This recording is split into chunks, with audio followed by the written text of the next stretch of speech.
Hi, welcome to this week's Friday Facebook Live session with GrowTraffic. Today we are talking about all things mental health. Now, a lot of the Facebook Live sessions that we've done up to now have been around businesses and aimed at business owners and employees, and been providing information like that. But we recognise that obviously not everybody's a business owner, and there are lots of people that aren't employees even at the moment. So we wanted to cover a subject that was a little bit more general and a little bit more relevant to a lot more people.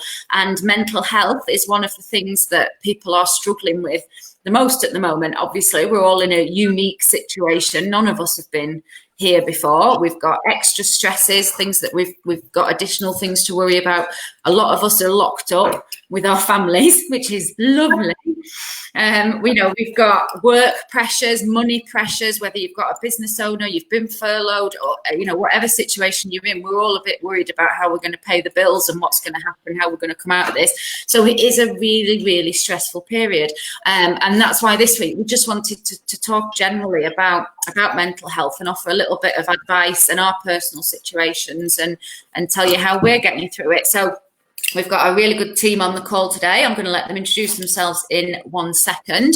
And then we're just going to go through, as I say, some of our experiences, some of the things that we've found that have helped, and do a little signposting as well. We are not saying by any means that we are mental health, doctors, professionals or anything like that. We're just normal people-ish, offering a bit of advice. If you want to ask us a question, pop it in the chat box, and we'll come to it at the end. So first up, Gemma, what's your name and where do you come from? Can she hear me? I think she's froze. Gemma, are you there? Right, we'll go to Joseph first then. Hiya, I'm Joseph. I'm a chiropractor. I'm self-employed. And what was the question again? It was just who am I? What do I do? Yeah. So Lancashire, Rawtenstall is the area that I see most patients from. Do get people from other places as well, but quite a local person. I have my own website, which is what we're working on a lot at the moment. Mm-hmm. Brilliant. And you are a chiropractor. How long have you been a chiropractor for? This is my nearly third year now. In July, it'll be about the third year. So a little bit of experience, but we have a lot of good training to bring us to this point before we can start out in the wild. So yeah, but you're a chiropractor with a bit of a difference, are you? Because you try to look at things in a holistic way, don't you? So you're not just all about cracking the backs. You try and look at health and wellness and all the rest of it, don't you? Yeah, I like to think that I talk to a lot of people about their lifestyle and wellness in general. It's only one side of the coin, and I think that if you're only just treating the problem, you're not treating the root cause in a way. So looking at it holistically, we can kind of iron out where the problems are coming from and stop them coming back in the future, rather than just a quick fix. Yeah, absolutely. Brilliant. Thank you. Gemma, we lost you for a sec, but are you back now? Yeah. That's all right. These things happen. So tell us, what's your name and where do you come from, Gemma? So I'm Gemma Sanchez. I'm one half of the Grow Your Mindset team. So basically we are former primary teachers, but we work in educational settings and we work in businesses, developing staff and pupils on the theory of growth mindset, allowing them to be the best version of themselves. Brilliant. Thank you very much. And Alicia, what about you, please? I'm Alicia and I'm from GrowTraffic, same as Rachel. I'm the head of content, so I basically write content for our clients, so blog posts, web content, all that sort of good stuff, and put together content calendars, come up with topics of discussion. So yeah, that's it.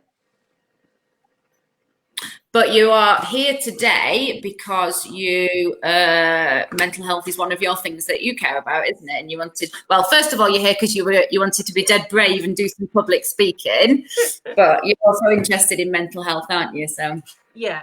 So obviously we all to some degree have problems with mental health, but before all this started, I've struggled kind of for a long time with depression and anxiety.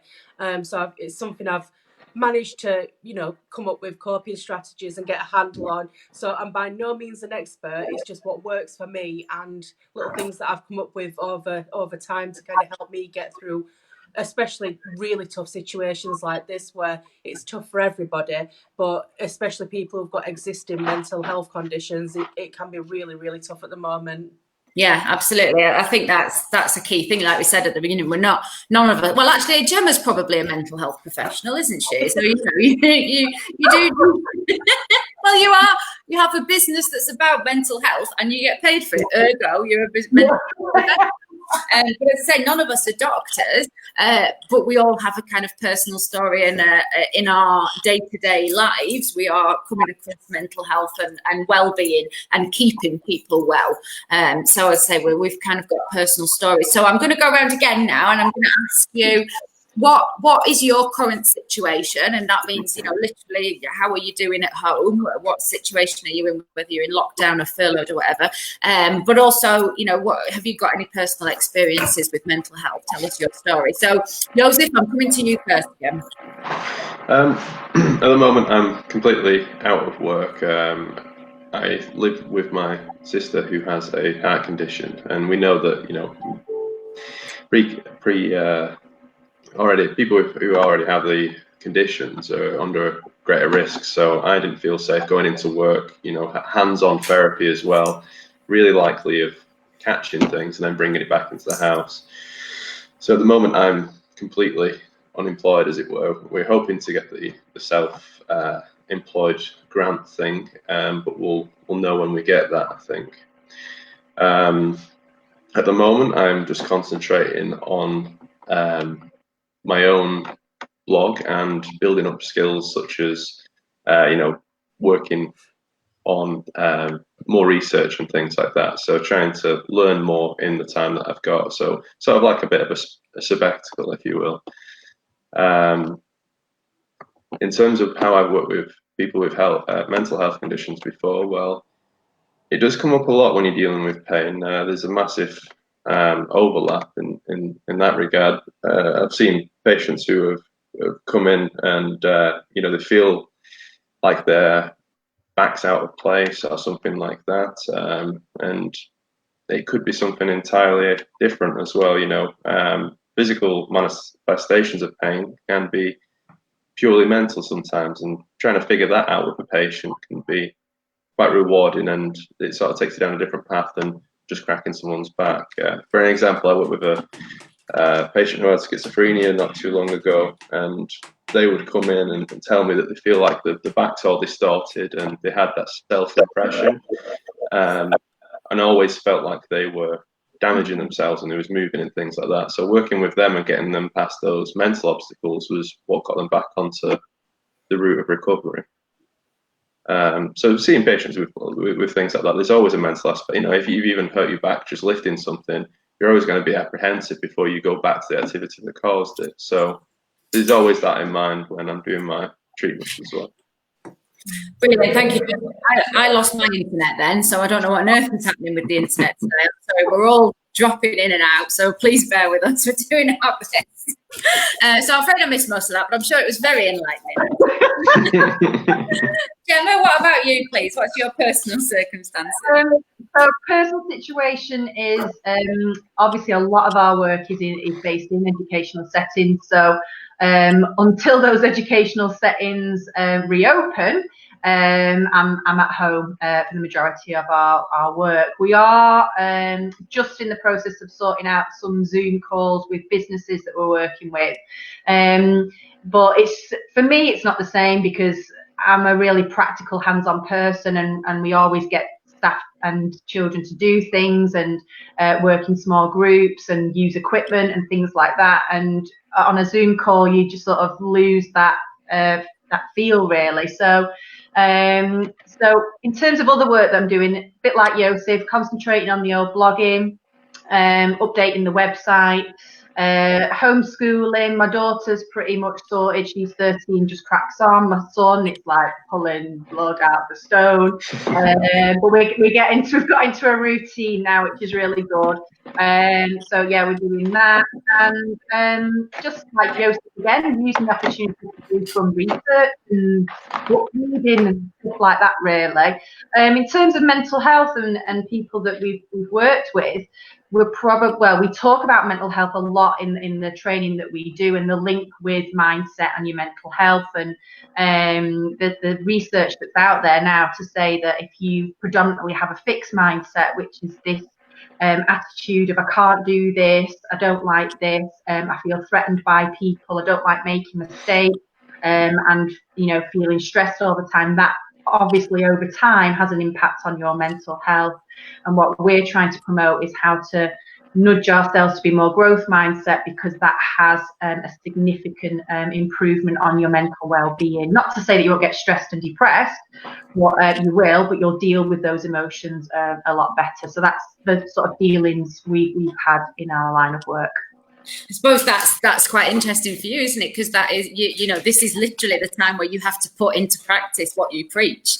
You've been saying for years. It's tough as well. You've really got to retrain your thinking in times like this. Absolutely.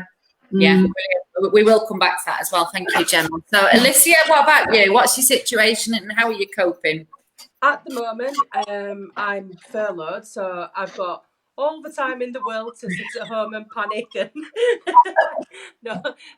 So I've been furloughed for a couple of weeks now, but the work that GrowTraffic do, luckily we work in an industry that is changing constantly. So even when we're working normally, keeping up to date with updates and learning is constant at GrowTraffic for our team. So I'm keeping myself occupied with lots of learning.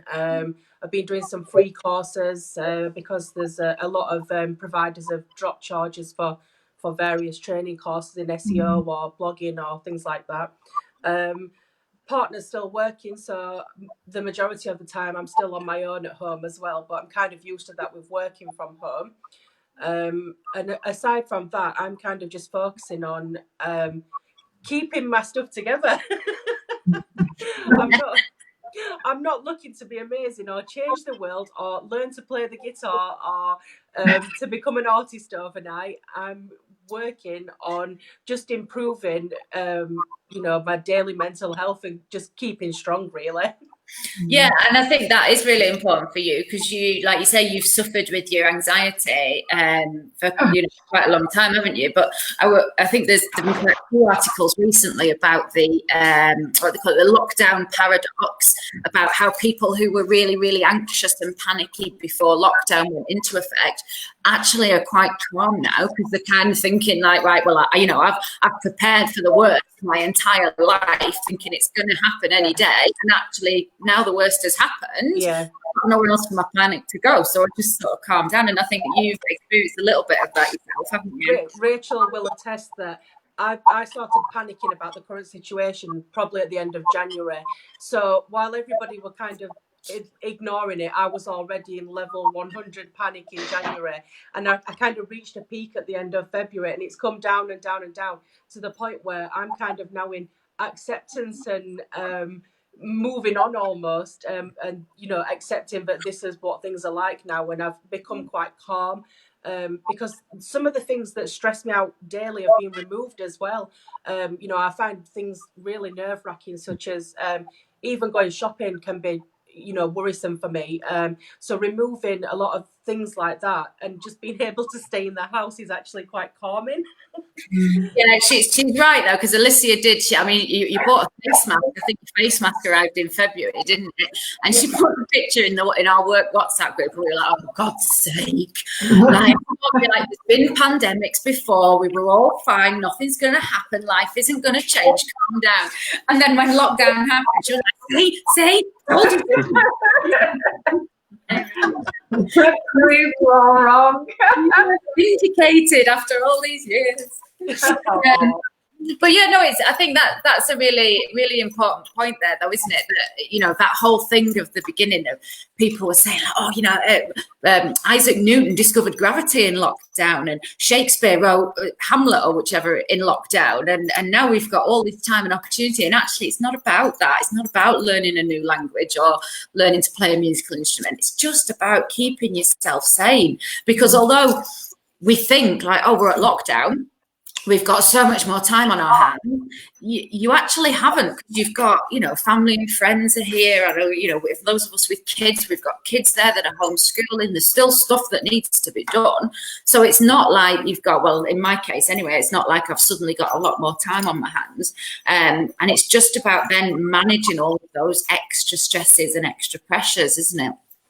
So my next question was really about kind of what do we think are the extra stresses that people are going to be experiencing? We've already mentioned sort of homeschooling. Gemma, I know you're homeschooling at the moment, aren't you? How are you finding that extra pressure? Yeah, I mean, I've talked about it on here before, but obviously we got sent home a ton of work for my son to do. And my son loves school. He absolutely loves it, and he works hard when he's there. But this is a completely different situation, and he was reluctant to do the work that he was sent. There was an awful lot for him to do each day, and I just thought, I'm not battling through this really. I know he's going to be okay. And we just set up a bit of a timetable really. So we agreed pretty early on that we would concentrate on his academic stuff for about an hour a day. And he was fine with that. He knew that from 10 to 11 every day we're going to do some of his schoolwork. And I just thought an hour of real focused academic is better than me trying to slog out 6 hours with his normal routine timetable. But then also appreciating that actually there's a lot more to homeschooling than just the academic side, and doing stuff together that we wouldn't normally do, treasure hunts or building dens or going on long walks and seeing how many things we can find beginning with the letter S and just things like that. We just thought that actually that's homeschooling as well, but also building up life skills and creativity in a different way. So we're just sticking with an hour. So it's going okay. My daughter is working probably more or less what she would do at school, if not more so really. And she's finding it challenging, but she's just making her way through it. It's hard to learn something new when you're not in a classroom with all your friends and your teacher and the resources, but she's doing okay. So we're managing on that front. Yeah, because I think, we're talking about our own mental health, but, it's keeping the other people who are in our household, whether that be our kids or our partner or our sister or whatever, it's keeping those people safe as well. And I know for children, like we said, we talked about this on the homeschooling session that we did. It's about finding that balance for them, because if we just try and now force them into a school routine where they're working 9 to 3 p.m., that's stressful for us, it's stressful for them, it's finding that balance, isn't it? And like you said, we've got things going on as well, so we're still working, and it's sort of all, like you said, we're still busy in terms of just doing other things to do with work or things around the house, but like fitting in the homeschooling is an extra. Yeah. So it is an adjust of life for everybody, isn't it? It is. And one of the other extra stresses, obviously, is worrying about family members. So, Joseph, if you've got your sister there, I presume, are you on kind of even more strict lockdown because of the risk to her if you do go out and stuff? Yeah, we're still going out for exercise, but we're not going to high population areas. Like we went to one of the local reservoirs one day when it first kicked off, and it was absolutely packed. And it was like, oh well, we can't do this again, which is a shame. So we've just tried to find local routes which are quieter, which is quite nice actually, seeing the area and actually learning more about it that you don't see every day. Driving to Hasley every day or whatever, you don't see a lot, but when you go for a walk, you're like, well, there's so much greenery and stuff that's right next to us that we'd never appreciate before. And yeah, we're not going out shopping, we're getting everything delivered and all that kind of stuff. So a bit of a stress in itself, I think, trying to find the right ones that are doing the delivery options, and it's all a bit manic, isn't it? Yeah, no, that's the thing, that they're saying they're prioritising slots for people that really need them, but how on earth do you police that? I tried to do some order a shopping slot for my dad, who's in a wheelchair and lives in sheltered accommodation, and we couldn't. I couldn't get one because, the other thing is I felt like a fraud because there's nothing wrong with me, even though I'm doing the shopping for somebody else. I'm like, what if Asda are actually watching me? They actually know that I'm not disabled. Yeah. Not paranoid about, it's absolutely fine. There's a bit of a culture there, isn't there? Because I've noticed that people are very, like you're saying, you're worried about what people are thinking, but actually there's been a culture of people very quick to judge as well, hasn't there? And you shouldn't be doing this, you shouldn't be doing this, and that has got to have an impact on our mental health as well, in worrying about what other people are going to think of us, or is somebody actually going to say something to us as well. Well, there's that whole thing comes in with the clapping for the NHS. There are some people that aren't doing it for very valid reasons. They might be kind of political reasons, but they might be that 8 o'clock is when they're putting their kids to bed, or they're putting their elderly mother to bed. Or, there's very valid reasons why people might not do it. But that's become a kind of badge of honour in one respect, hasn't it? Of who's not out clapping, And also, I was talking to somebody the other day and they were saying that the government have just opened a hotline for people to report businesses that aren't complying by lockdown rules, and that's so insidious, then, isn't it? That kind of mentality of, we've got to report people who aren't obeying the rules and stuff like that. That then is that extra pressure of, what are people think? Are people going to be judging me? What are they going to think? Am I doing the right thing? That's stress. It's hard, isn't it? And it's more like we're out to get each other rather than supporting one another. Let's snitch on everybody, and it should be a team effort that we should be responsible for, and use our judgment, shouldn't we, wisely? Yeah, absolutely. Yeah, like you say, supporting each other, not judging each other. Yeah, it's a hard thing. Alicia, how are you doing? Because I know you've obviously got your anxiety around the whole coronavirus, but your partner is still going out to work every day, isn't he? So how have you been coping with that kind of dimension of the stress? After I'd got over the begging him to quit his job part, and disinfecting him every time he comes through the door, I'm just trying to be sensible and rational about it. The place where he works, they've got very strict social distancing. There's 4 people in quite a large open space. They've got plenty of cleaning products. They're wearing face masks. The risk of him, catching something at work is very low. And once I found that out and he proved it to me, and we cleaned the house, and that helps me cope with knowing that he could bring it back in the house. So I've kind of calmed down around that now. But he's also switched to shifts where he's doing a week on and a week off as well. So that's been better for me because I've now got him a week at a time at home where I know he's not in contact with other people. But one of the biggest challenges for me has been the loss of my daily routine, regular routine, and change. I find routine is very comforting to me, and I don't deal well with change. So, the disrupt to my working day and to my normal activities has been incredibly stressful to deal with. And I've kind of got myself into a new groove now and a new rhythm. It's just about keeping busy with what I would normally be doing during the day. Don't lay around doing nothing if you'd normally be busy at this time. I need to keep active sort of during the daytime, normal working hours. Yeah. I think that is a key thing for a lot of people, isn't it? It's that keeping busy, because although it can be tempting, again at the beginning we were all saying, I'm going to catch up on so many box sets, I'm going to have so many duvet days and lie around, and actually that really makes you feel worse if you lose a sense of routine, and if you're not getting up, getting dressed, all that sort of stuff, that can really have a negative impact on your mental health, I think. I mean, like you were saying, Joseph, getting out and going for that daily exercise, even if that's only an hour a day, at least you're getting out, aren't you? And I think not to see it as exercise as well, just see it as getting a fresh air and a change of environment, because exercise has this stigma around it of, we have to be doing so much. And that's another thing that I think a lot of people are getting anxiety about.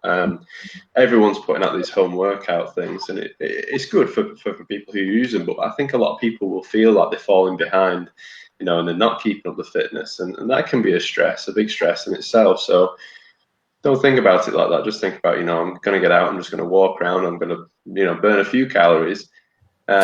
Over the long term, if you do that, an hour of walking a day or something, that's going to add up to actually more than doing these, holding a water bottle for 10 minutes and sitting against the wall or something. So if you're doing a minimum, but for a longer time and just being consistent with it, and that's your routine, we're going for a walk at this time each day, that's something to really be proud of as well. And I think that's another thing I was going to say before to Alicia was the things that you're doing now. If you're trying to keep busy and you're seeing this whole epidemic as a challenge, and you're trying to have some growth from that as well, that's something to really be proud of. There's a lot of people, I think, who are successful at things who see challenges as opportunities to grow or reassess, or and I think that's commendable as well. I agree completely with that.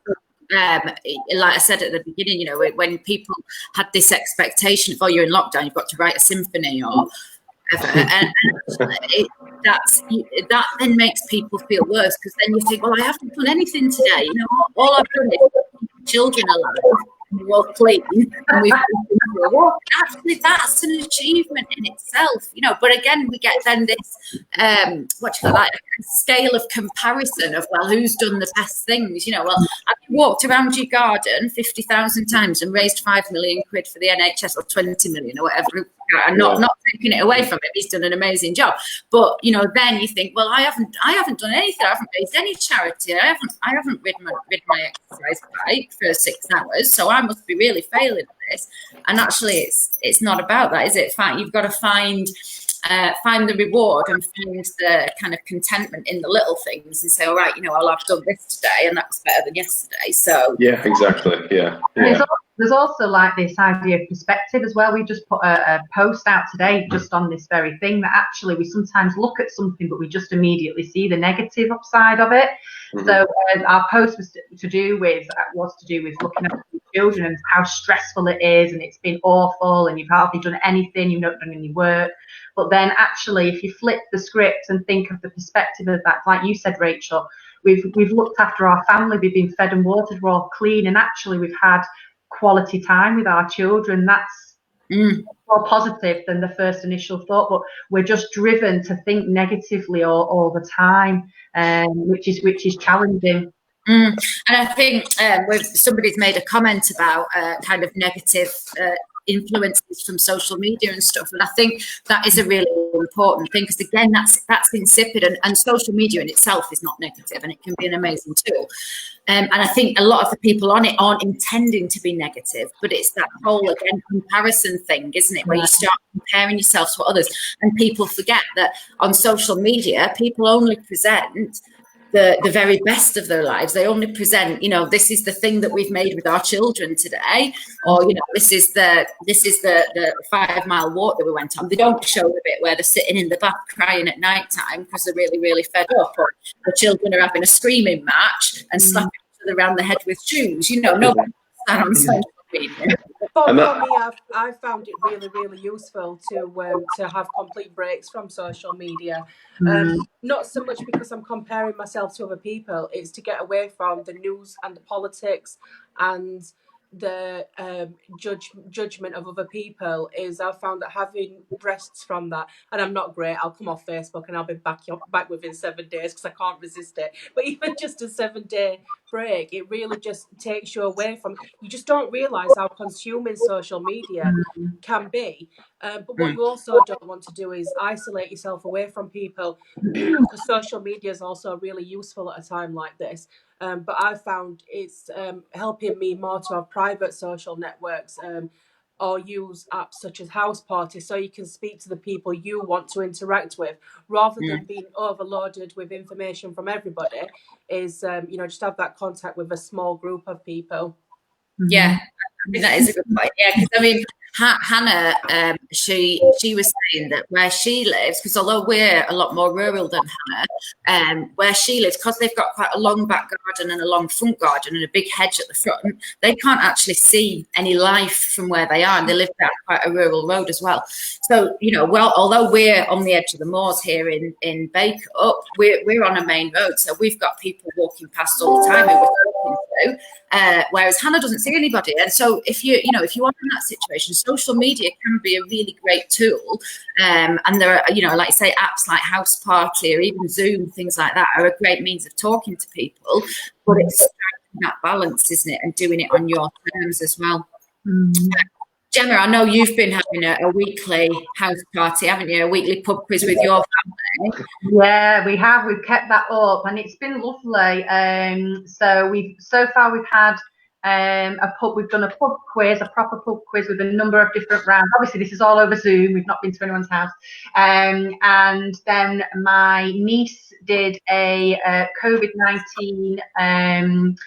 Everything's cancelled quiz. So basically all the questions started with so-and-so has been cancelled due to COVID-19, and then she'd ask us a question. So it was about things like the Eurovision Song Contest and the Euros and all that sort of thing. It was a really good one.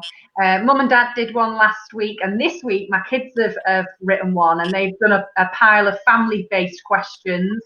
And also random is what Ella has described it as. So that's tonight, and it's been 7 o'clock. It's been great. We've just brought a gin and tonic in and sat there with crisps and nibbles and stuff, and that's been lovely. And we've also done the same with my friends from high school as well. We set out the dates for the year, believe it or not, me and my girlfriend. You have to. Because we can never all get together at the same time. And so dates are locked in the diary for the year ahead, and we just said, well, we're not going to waste that date. Let's do a Zoom call. Let's do a house party, and it was just really nice just to catch up and chat. So we've got another one booked in later this month to do that as well. So yeah, I agree with what Alicia said. Talking to people and just, although it's not the same as actually being in the same room as somebody, that social interaction is still really good, and it uplifts you. Yeah, definitely. I mean, it's the next best thing, isn't it? We've got to make sacrifices and compromises, but having that ability to at least talk to people. You know, it was my niece's 8th birthday on Wednesday, so we had a bit of a family party for her then, so she could blow her candles out and we could sing happy birthday, and we played a couple of games. And you know, whilst if you're 8, that's a really rubbish birthday, having it in lockdown. At least she got to see her family, and we had a bit of a laugh. And you know, her dad poured a glass of water over his head because we were playing Truth or Dare, and Dally was dancing with the dog. And you know, it's just silly things like that, isn't it? Yeah. So, Joseph, if it's just you and your sister, how are you two keeping in touch with kind of your friends and family? Well, my girlfriend's here as well. My mum and dad, we're all together. So we have a lot of family time, probably too much, really. But yeah, we're coping. We're going out to see grandparents to drop off food as well, you know, but making sure that we're talking to them through the window and things like that. And, you know, making light of the situation. Like I keep saying, we're going to the zoo and things like that because we're looking at them through sort of like a cage environment. Yeah, so socially we're doing okay. I talk to my friends quite a lot. I've been having meetings with people through Zoom as well. It's been fantastic. I also play video games more than I usually do. Been managing to catch up on a lot of that. So I'll get in a group chat with some of my friends from university and things like that, and we'll, you know, kill some time. So it's not too bad. Yeah. Yeah. I mean, my son Leon and Carla, who lives with us, Carla's 19, and they've been doing the same thing. They've got Xbox and PlayStation respectively, so they've been playing that with their friends, which I do think, you know, I mean, I don't play computer games, but I do think that's a really important means again, because I think, you know, for I would quite happily sit on a call with my friends and just talk for an hour. That's fine. But if you're 10 or, you know, if you're a teenager, that's not so fun, is it? But if you're actually playing, you can do the talking, you can do the communication, interaction. You're playing a game and you're not just having to sit and have a conversation. Yeah, if you're 10 years old or nearly 30, anything like that. It's quite more normal for the kids. Like when I talk to the girls, for the majority of the time, we spoke about coronavirus and what the impact it was having on their family and how are the kids and all that sort of thing. But then when I listen to my son when he's on the Xbox, it's not like, how you doing, mate? Have you done your homework? How, you know, are your family all right? It's not like, it's just like nothing's changed for them. And I sort of admire that in a way, that they just have this conversation that is about, okay, you need to go this way, and I bring that character in and grab that, and it's just a normal conversation where for a moment of time they're just it's an escape. Yeah, exactly, and they've escaped the situation that we're in. I think that's brilliant. Yeah, it is, and that's something. It's something that everybody needs, isn't it? It's just to be able to talk and be a bit normal, and like you say, not focus on the. Sorry, I'm just gonna let my cat out. I don't know if you can hear. Honestly, it's not the Wi-Fi; it's the animals. But yeah, you know, being able to escape for a little bit and just not focus on it. And I think that's the key thing. And Alicia, I want to come back to something that you said as well, because you said about, you know, having a break from the news. And I think this is one of the things that we get stuck in these days when we've got these 24-hour news cycles, and, you know, you can wake up and start the day with the Today programme and essentially listen to news all day, and it starts to get you down. And actually, I think sometimes it's really good to just have a break from that, and whether that be talking to your friends, reading a book, you know, just not going on the news for 48 hours, whatever it is. Because I actually, the other, I think this was a couple of days ago, I didn't listen to the news. Purposely didn't listen to the news all day, because I think if something really bad is happening, somebody's going to tell me somehow. So I just switched it off and didn't listen to it. And then somebody drove past and they were wearing a mask, and I had an actual like, oh my God, there's a crisis going on, isn't there? And I'd actually forgotten about it, even though so I do think, you know, that's a really important element. What have you been doing, Alicia, to keep yourself distracted? As you can probably tell from behind me, I've got a bit of an obsession with houseplants and gardening altogether. So for me, my escapism is plants and gardening. When I'm not looking at trying to be distracted by the news, I will go and plant some seeds. I'll repot plants, I'll prune plants, and I know this sounds really tragic and boring for someone my age, but for me, gardening is such a engrossing, mindful activity that it completely takes you away from everything around you. You can get completely absorbed. You become really engrossed in the task that you're doing, and it really does enable me to escape from the current situation to the point where I'm the same. I'll, you know, a couple hours later, I'll be like, oh yeah, there's a pandemic. But I've just sown some strawberries. Yeah, no, it is. I think I have said on, I think, every one of these that I've done, you know, all those things to be grateful for, and I am very grateful that we live where we live, because we've got, you know, the field here, and I've got my horses, and I can go out there and spend an hour with the horses, and you're just away from it all, and the rest of the world doesn't exist.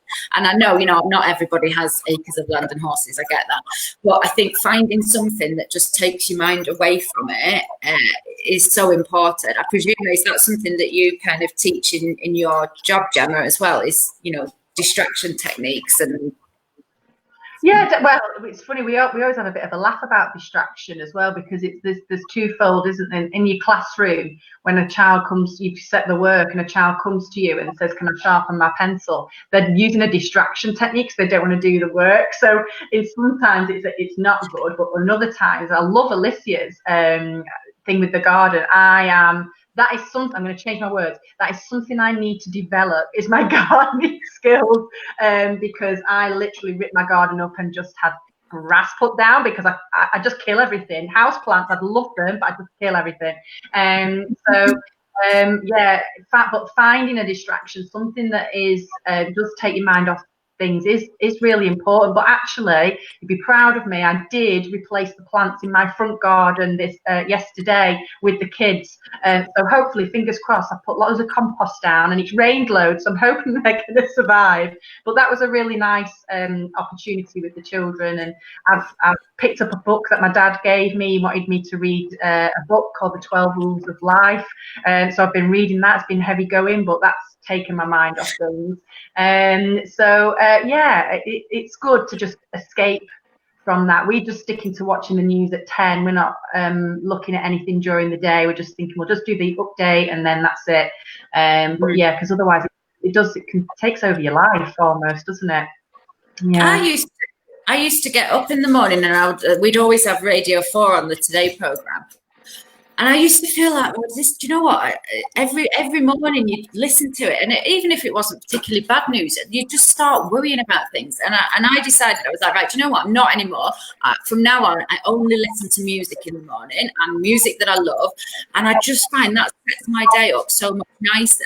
And then, like I say, I watch the news on my own terms. I've been listening to the Coronavirus Newscast podcast from the BBC, which is the only kind of coronavirus slice of news I've been getting, if you like, because it's like a measured dose and I can have it on my terms and it's 30 minutes. But yeah, I just think that it is that constant news cycle and drip. That's something that I decided to change quite a while ago with the news. Was for a long time I used to wake up and my routine was I would sit and put BBC on and watch the news with my cup of coffee. And then when I really started to get into gardening, first thing I do in the morning in my dressing gown, I make my coffee, is I look around the garden and I just go and look and see what's new, what's growing. And I think, having that time in the morning to just collect your thoughts and relax rather than being straight into the news or quite, because it can be quite intense, is spending 15 minutes doing something really relaxing when you wake up really sets you up for the day. Yeah, absolutely. And it is part of that whole positive mindset, isn't it? It's those negative, rather than giving yourself those negative messages to start the day with some positive ones, whether that is, music, your garden, like you say, even playing on your Xbox for half an hour. And that's something else we talk about is about your influences, because when you start looking at your 5 main influences, and it can be what you watch on TV, it can be the music, that determines your mindset. And, you could be listening to some music, but actually it could be making you feel pretty rotten and you need to change that element. It could be that there's somebody that you talk to on a regular basis, but actually when you get off that call, you feel pretty rubbish. And it's about taking a step back and trying to embrace more those positive influences, because we can't get away from the negative ones, but it's about trying to embrace the more positive ones that make us feel good about ourselves more often. I'm going to try that tomorrow, Alicia. I'm going to go out in my dressing gown with a coffee around the garden. Lupins growing, so I'm going to check them out.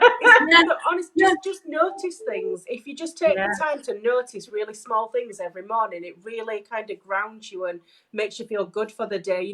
Listen to the birds and sound like a right hippie now, but No, it does. It does sound like hippie mumbo jumbo. I get it, but it's and I always think it doesn't matter what's going on in the world. I go outside in the field and the trees are still there and the hedgerows are still there and the grass is still there, and it kind of grounds you in something that's a little bit more solid and something that is not as changeable as kind of human politics and history and all of that. You're just out in, I know we're getting into, hippy dippy territory here, but I think, as Josie said at the beginning, just going for a walk and being outside and spending time in nature, it genuinely is good for the soul. It really is. I think as well as that, what you're saying is a thing I pinched from Tony Robbins is just practicing gratefulness every day. So some people do it differently. Some people wake up first thing or it's last thing at night. But if you just think of 5 things that you're really grateful for, that can be a nice way to get yourself into that positive headspace as well. That's one of my tips that I try and do every single day, just to feel good. And I think that is kind of one of the tips, isn't it? It's a consistent one that comes through, but it's writing down or vocalizing, however you want to do it. But if there's something that you're really, really stressed about, take those things that you're stressed about and write them down, put them on paper, record them into a dictaphone, however you want to do it. And then challenge that with 5 things or however that you're really, really grateful for, and say, all right, these are the things that I'm worried about. These are the things that I'm not worried about, I'm grateful about, or that are going good. And that, again, comes back to that perspective, doesn't it? It just helps you put into perspective what's going on and balance the negative with the positive. And again, it sounds like one of those ridiculous things, but I often have pad. It does work, yeah. I often have a pad by the bed, and if I'm worried about something, because I know if I'm worried about something at night when I go to sleep, I'll probably dream about it and have nightmares, and I'll wake up worried about it. Whereas if I just write it down, I think that I'll deal with that tomorrow, and then you sleep better. And that's the key thing that I think, it's really important that we talk about is and it's a cliche with mental health, but it's a cliche for a reason. Making sure you're getting enough sleep, making sure you're drinking enough water, making sure you're eating a good diet. I think, again, it's so easy because we're losing that routine. It would be so easy to start staying up at night, sleeping all day, eating junk food all the time, and actually that's one of the worst things you can do, isn't it? I think that's what helps. Of control, isn't there, as well? And I think that's really important, because some of the things that we often worry about are actually out of our control, and we can't do anything about it. And I understand why we get worried about it, because we want to sort it out, don't we? But it's trying to let go of those things that we can't control and concentrate on the things that we can control. And like you say, having that routine is something that we've got the power to initiate and be in control of. We've got the control to wash our hands after we've got back in from the shopping. We've got control to make sure that we don't listen to the news in the morning. So it's about what we can do for ourselves to keep us in that positive headspace, rather than worrying about all the things that we haven't got any control over at all. Yeah, I think, Alicia, you shared a really good graphic on social media probably a while ago now, but it was the things I can control and the things I can't control. And it was, stop worrying about it. I can't control what's happening with Trump and the World Health Organization, but I can control what time I go to bed, and, like I say again, whether I read a nice book and whether I eat an apple or a piece of cake. Those are the things I can. Yeah. What were you going to say? Were you saying something about healthy eating? Yeah, that's the even if we do slightly better than we did yesterday, if we continue down that path, we're going to get somewhere really nice at the end of everything. Like you just said about, I ate an apple instead of a chocolate bar. That's massive for a lot of people, or even if I usually eat, one of those big Cadbury's bars, I only had half of it today. Well, you're working towards something. If you keep noting down things like that and just do a little bit better than yesterday, you'll be in, slim, great shape, or big muscles, or whatever you want in no time, as long as you keep working towards something.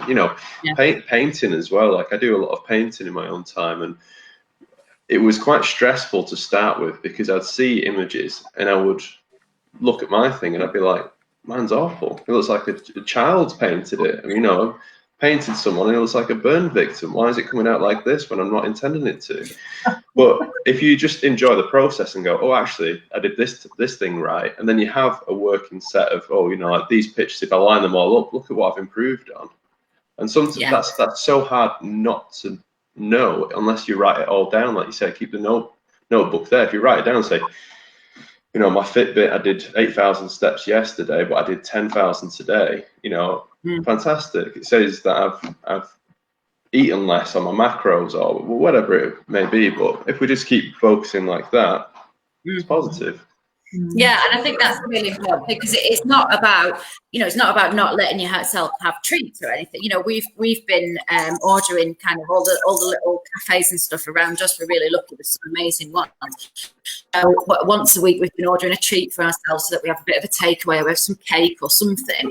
And it's not about that. It's not about, oh God, you've got to become a monk and only eat clean and healthy food or anything. It's about that balance, so that junk food and cake and stuff stays as a treat that you do treat yourself with, but also you're giving your body what it needs. But I think that's a really good point as well about document what you're doing, because otherwise you don't see if you've been making changes. You might just think, oh, I've failed every day this week. Whereas if you've written it down, photographed it, even share it on your social media, who cares if everyone says that? I don't want to see what you've eaten for dinner today. Doesn't matter. Document it for yourself.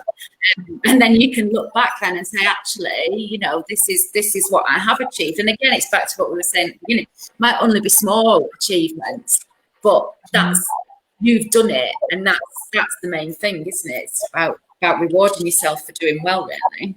Yeah, but I think as well, it's also important not to be too hard on yourself. It's about having kindness for yourself as well, isn't it? And if there is a day you've managed to get up, you've got yourself dressed, you've done some work that you were meant to do, you've done your homeschooling, then you don't bother going for a walk, that's okay, that's all right. You know, I don't feel like it today. It's just being kind to yourself, and like you say, I fancy that chocolate bar rather than the apple today. That's okay. You know, but then not making that a habit, but also just having that compassion for yourself that today I don't really feel like it. I'm just going to be, and I'm just going to be in this moment, and that's all right. I'll pick it back up tomorrow. Yeah. I think the other thing as well is that one of the things that I'm having to really work hard at is being nice to everybody else as well. Because I mean, the other day I was on, I think 3 or 4 Zoom calls, and I was like Zoom call after Zoom call all day.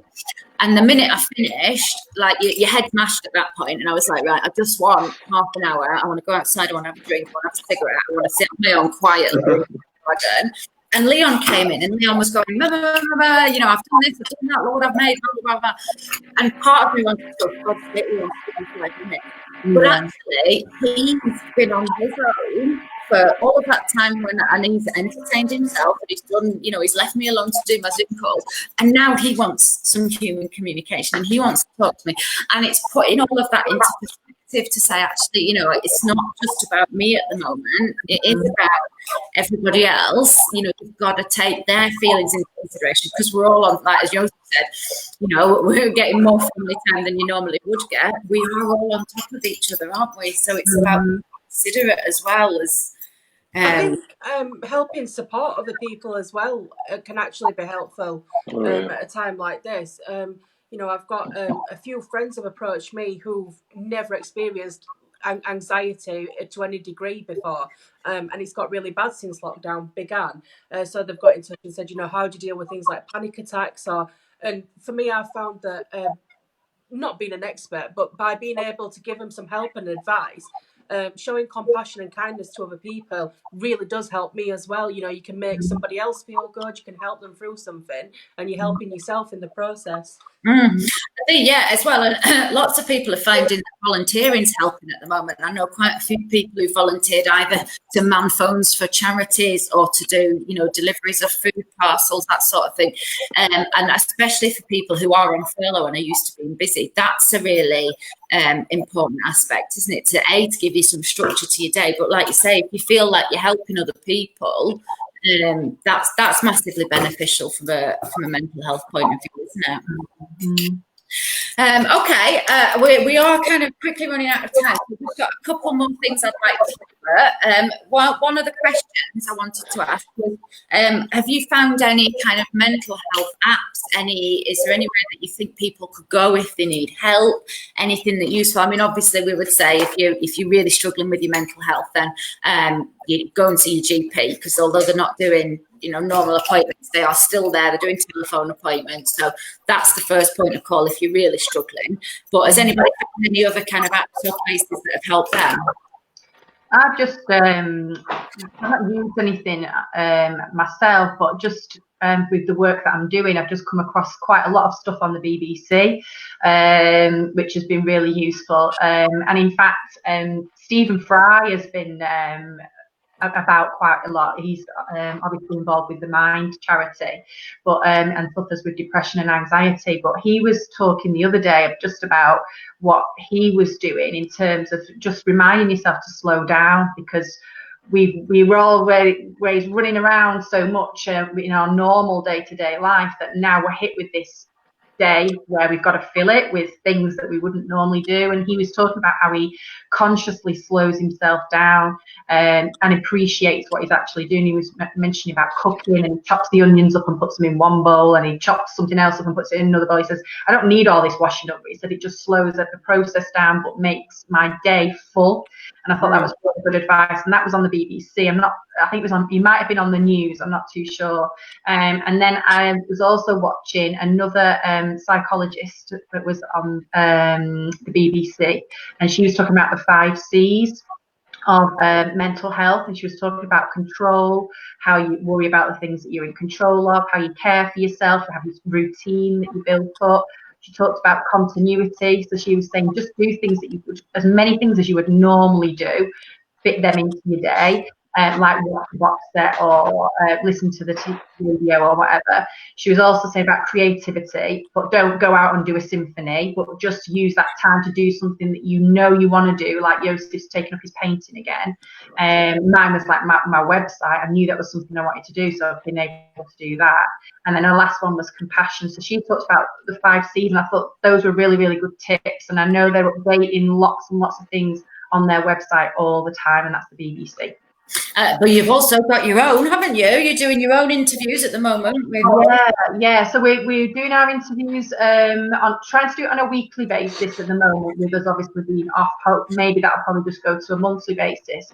So far we've spoken to Dr. Hazel Harrison, who has been doing bite-sized lessons for the BBC, and so she's a clinical psychologist. So she's done lots of work on mindfulness, mental health, but she's a real big advocate of growth mindset because she sees the value in improving mental health. So we had a really good chat with her. So you can find that video on our Facebook page if you missed it, which was a really good conversation. And then we've got a number of other people lined up over the coming weeks where we're going to be talking about mindset and top tips and how to keep yourself your mental health and well-being up to scratch, really. So tune in. They'll be hit and miss because we're trying to fit in people's plans, so we can't give you a date and a time, but on our Facebook page we'll notify you in about a week in advance as to when the next one's going to be. So tune into those too. Brilliant, thanks Gemma. Joseph, what about you? Have you found any apps or anything helpful or programs? Not into. I mean, there's a lot of apps there now that are helping these like 5-minute meditations and things like that are really helpful. I like learning myself. I like researching and reading things. So if you're into that kind of thing, modern day CBT, which is the cognitive behavioral therapy, it actually stems from an older philosophy of Stoicism. I can write all this down and send you links for it, but there's a nice little book on Amazon that's just I think it's called The Daily Stoic or something like that, and it just has like a nice little quote which is from a philosopher in the past, and it kind of guides you through that little bit. So there was one the other day that was sort of like if you choose not to be hurt by something, you won't actually be harmed, so it gives you that kind of mindset of, yeah, someone said something nasty to me, but I don't care, so it's not going to hurt me. And actually being in that mindset, like taking yourself out of the equation a lot of the time, is really helpful. Now, Stoicism's always about changing that lens. So it's that sort of idea where we can't control some of the things around us, in terms of that, but focus on what we can control. So, like you were saying about taking the news off, or Facebook, some people find that a negative place. For me, I just unfollow people who are negative, or don't follow pages that are negative. So I think it's a fabulous thing. But that's focusing on what I can do, what I can change with my life. But yeah, I'll send that on as well, because I think it's really nice. Brilliant. Yeah, you can put it in the comments below this video afterwards. Yes, yeah. Alicia, what about you? You found any? I use an app called Calm, which I find really helpful. I do daily meditation, sometimes a couple of times a day, and you can set a timer if you've only got 5 minutes, 10 minutes, 15 minutes. You can do short guided meditations, and you can use them for all sorts of things, from having panic attacks to just wanting to be more mindful. to relax yourself, and they have sort of soundscapes you can listen to as well for sleeping, and they have bedtime stories as well, which is which I do actually find really, really comforting. So yeah, it's called Calm, the app, and it's really, really useful. But I would say to people as well is don't be afraid to reach out to more traditional services, such as Samaritans, for instance. There's this idea that the Samaritans are there for people, you know, they're at the absolute wit's end, but you know, they're so good with people with anxiety. And if you're just feeling like you need to get something off your chest and you're embarrassed to tell your friends, I've rang Samaritans numerous times, and within 15 minutes, I've found that they've actually managed to calm me down enough to kind of think rationally. They're really, really helpful organisation. And I would say to look for services in your local area. So if you just Google mental health services and then the area that you live, you'll find there's a lot of charities, or there might be small organisations, because NHS services is probably going to be quite overwhelmed at the moment. But you can also self-refer to NHS services, even if there's a waiting list. I know in my area at the moment, there's a 6-month waiting list for things like CBT. But yeah, if you refer yourself, or, you know, don't be afraid to go down those traditional routes, I'd say. Yeah, I think that's a really good point. Yeah, you know, there are all the traditional ones, but also, you know, there are so many, as Joseph said, so many communities on Facebook.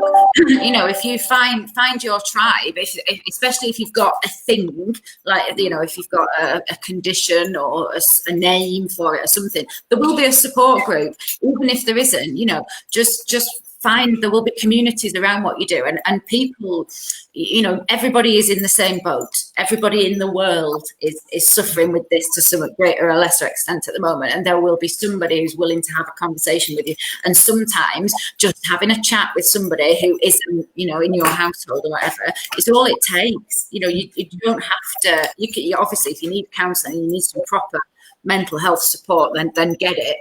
But if you're just feeling a little bit anxious, a little bit stressed, then having a chat with a stranger, or as Alicia says, using one of those apps. And it doesn't matter whether you want to call it mindfulness, meditation, mantras, you know, words that don't begin with M.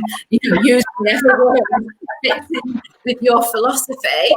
But it's basically just a little bit of positive thinking. And the reasons that people use it is because it works, whatever you think of it. We are out of time. We're at 1 minute past 2, actually. So I'm just going to very quickly go around and ask you for your one top tip. If you could give somebody one top tip today, what would it be? Joseph, what's yours? Stay grateful. Think of all the things that you've got. Even just doing five a day, and just thinking, oh, you know, like my friends are safe, my family's safe. I've got food on the table. I've got clothes.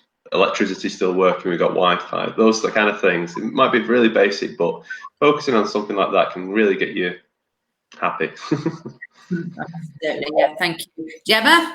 Mine's similar to Yosef's, but I would maybe just say, just think about your routine, and try and aim for trying to keep things consistent in terms of what time you get up, what time you go to bed, to make sure you're getting enough sleep, but also just keeping things a bit normal. So getting up, get yourself dressed, have you had enough sleep, are you eating at the right times, and are you eating at the right food? So just a bit of a routine to get yourself together. Yeah, brilliant. Thank you. Alicia, what's yours? Take up gardening, whether indoor or out. I'm on it, Alicia. You're absolutely right, and I think mine would just echo all of those. And I've said it before, but you know, just go easy on yourself. That this is, if it's symphony, then bloody done. If you don't, you know, but you've kept everybody alive and everybody's fed, then that's absolutely fine as well. So just be easy on yourself. We're going to end it there. If anybody would like any more information about anything that we've mentioned, please do comment below, or you can send any of us a message on Facebook. More than happy to point you in the right direction. And also, if you want to know about any of the events, so we run pub quiz, anything like that, that you'd like to join, just to have a bit of, then please do leave us a message and we'll send you the link for all of that. In the meantime, thank you so much to everybody who has joined me. I'm so grateful. We have gone over time, which I think is the first one. But enjoy your Friday and stay sane, essentially. Take care, everybody.